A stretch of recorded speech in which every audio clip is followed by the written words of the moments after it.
It's now estimated more than $55 billion in opioid settlement money will go to states around the country to help fight the opioid epidemic.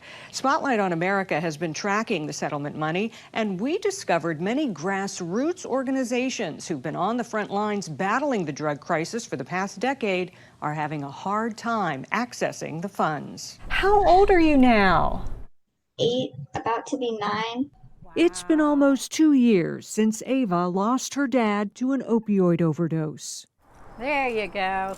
Ever since, she's been raised in Columbus, Ohio by her grandmother, Jackie Lewis, who is now a fierce advocate for families who've lost loved ones to substance use. Lewis had high hopes that opioid settlement money could help impacted families, from paying for funeral expenses to making sure treatment is available on demand. But she says getting funds has been difficult. The process for applying is very complicated, in my opinion. Ohio set up the One Ohio Recovery Foundation to distribute 55% of the settlement money to the community. It's been 2 years since the state received its first payout, but One Ohio has yet to distribute any funds.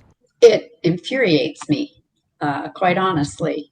One Ohio finally opened an application process for grants this spring and said on its website grant announcements were expected to begin mid-summer. But in late July, that was removed and replaced with announcements expected later this year. One Ohio did not answer our request for an interview, but told Spotlight on America in an email mid-summer was just an estimated timeline. But given the high volume of funding requests, more than 1,400 applications, the review process is still underway. Every day it's not out there, that's another day where people are dying. Another family is losing their child, or another little child's left without their mommy or daddy. How are you doing? It's really hard. Alexis Plus lost her son Jeff to an overdose 10 years ago and has dedicated her life to fighting the opioid epidemic ever since. Got to go! She founded Truth Farm, which is known for its yearly March on Washington and represents families across the country. She says grassroots groups nationwide are having trouble getting funds. It's 100% a problem across the country. Why is it so important for grassroots organizations to get some of these dollars?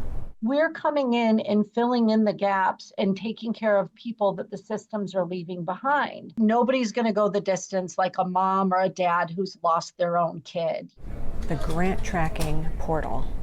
OpioidSettlementTracker.com recently launched a new resource with the Legal Action Center. It's New Jersey, no process. New Mexico, no process.